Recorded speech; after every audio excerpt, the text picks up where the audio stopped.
Hey everyone, Steve here from 11ish, a channel where we talk about lucrative investment strategies and opportunities based on the requests from the 11ish collective. I haven't been putting out new content in a while, and that is because I frankly haven't been touching my 300k swing portfolio in a while. There's a very good reason for it, and it should matter to you, someone who is a momentum plus value-driven investor.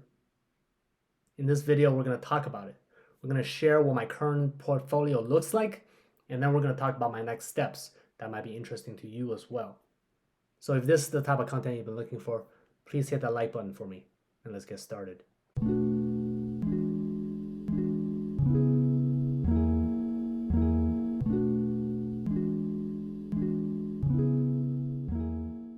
First and foremost, what is a value-driven momentum trader?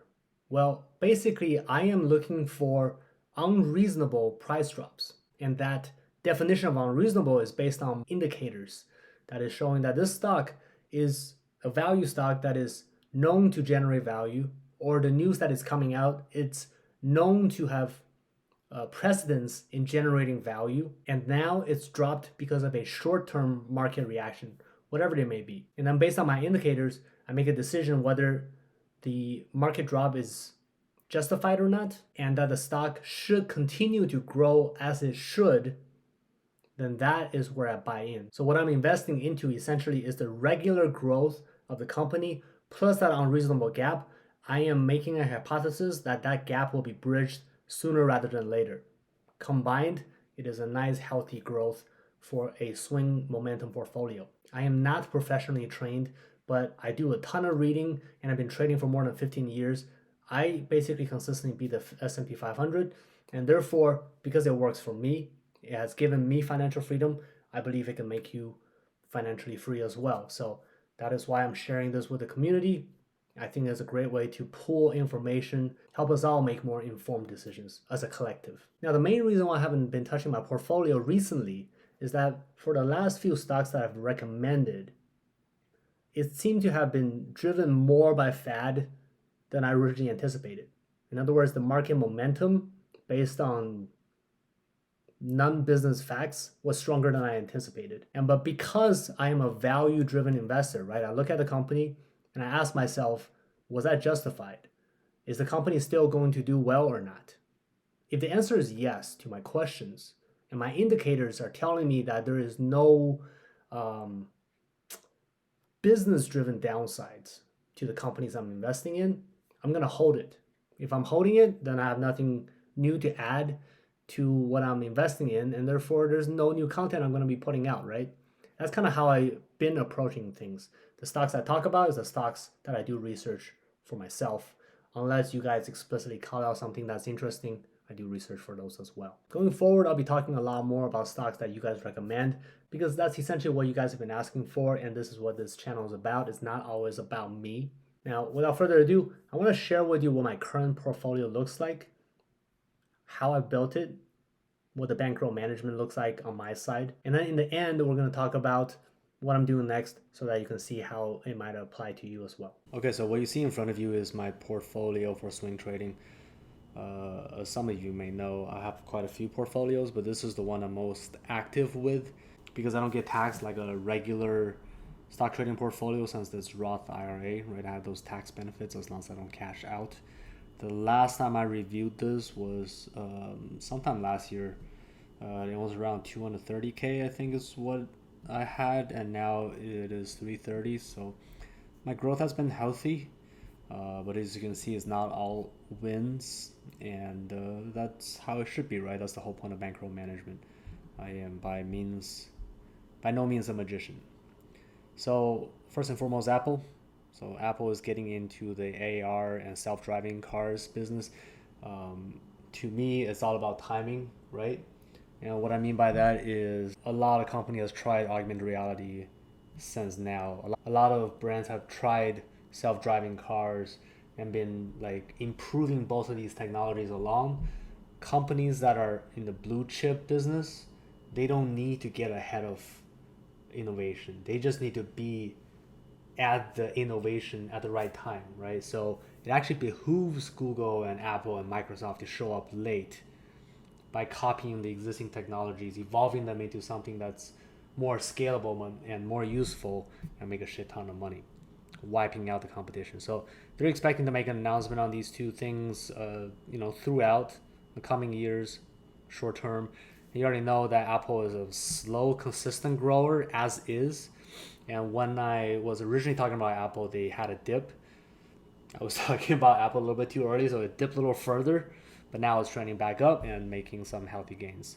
On a similar note, I'm going to jump a little bit. EMAN, is EMAN, sorry, deals with augmented reality in terms of little tiny screens. Deals with super tiny micro LEDs so that you can embed it into goggles and whatnot, potentially be used for augmented reality purposes or, just wearable technology, right? So from that perspective, I think Imagine Core has a huge amount of potential. Again, I talked about it in a past video. I might talk about it in the future because they keep winning military contracts. They're state of the art, which I think is a prime candidate for Apple to adopt because Apple cares more about quality. So that's why I'm investing in this one. eBay, I can't really talk about because of conflict of interest, but I'm very bullish on e-commerce in general due to COVID. And as far as explosive growth potential goes, e-commerce as an industry, the adoption is still relatively low. And I would much rather choose to invest in, let's say, eBay versus Amazon because their stats are a little bit more amiable, right? Amazon, a lot of the value is already built in because they're an obvious player. I also put out a video on why I do not think Amazon is the right investment. Some of you really were pissed off that I said that, but honestly, that's how I feel. So I'm just giving you my honest opinion. Feel free to disagree.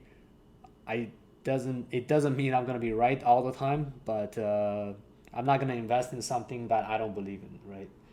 That's kind of the key to my investments.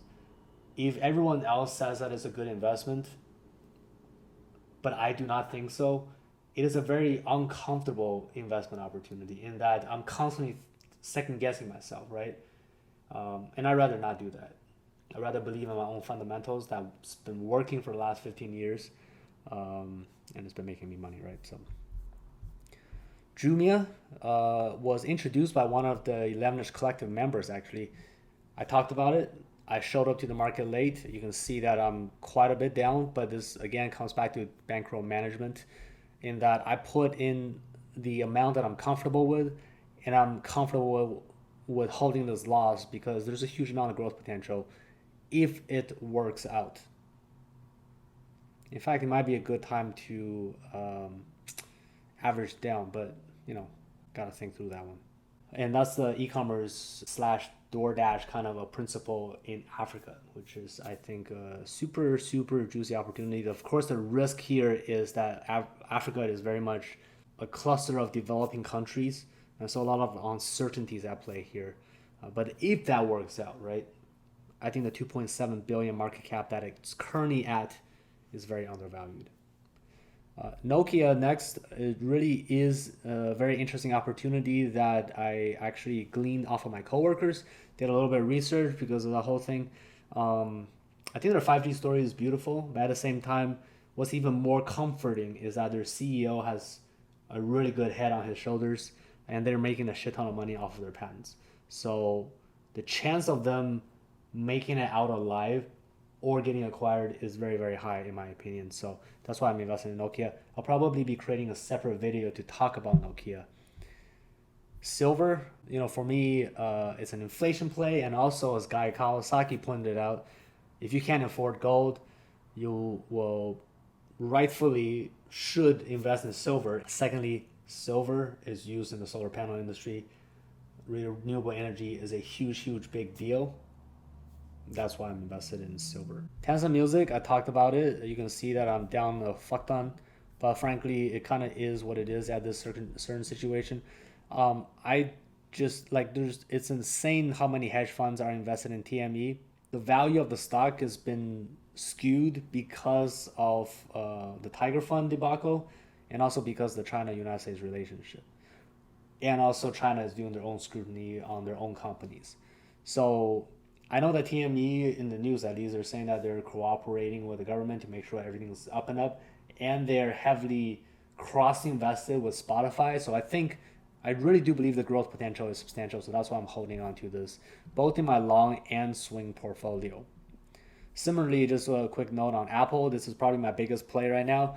I mean, you can see in this portfolio, it's my biggest play, but actually in real life, all combined, I have about $250,000 in Apple right now. So what's next? Well, for my own portfolio, I've been talking about inflation for more than 2 years now on and offline, and now it's looking more real than ever. So I think it's very very important for us to really take a second gander at our portfolio, focus on taking money off of the table on any stock that's frothy, right? Be very very strict about that rule. Similarly, you should be looking at infrastructure, military, and big fat blue chips. So in my long-term portfolio, for example, I'm invested in Lockheed Martin, right? And I am starting to look at Microsoft and Google again for those reasons. Because you're essentially looking for legal monopolies that are not under government scrutiny. Because monopolies, when they work well and not are actively trying to screw people, they make a shit ton of money. And you should look for those type of companies because that's what works, right? If you're looking for a book, I highly recommend Peter Thiel's book because it talks about all of these principles, how companies grow. I'll also create more content based on the suggestions that you guys provide because ultimately this is what this channel is about, right? Giving each other input so that we can grow our portfolio together, spotting each other's blind spots, constructive criticisms, so that we can grow as a unit because that is the point of the 11ish Collective. So, all that said and done, please leave a note and hit that like button if you like this video. Thanks for watching, and I look forward to working with you next time.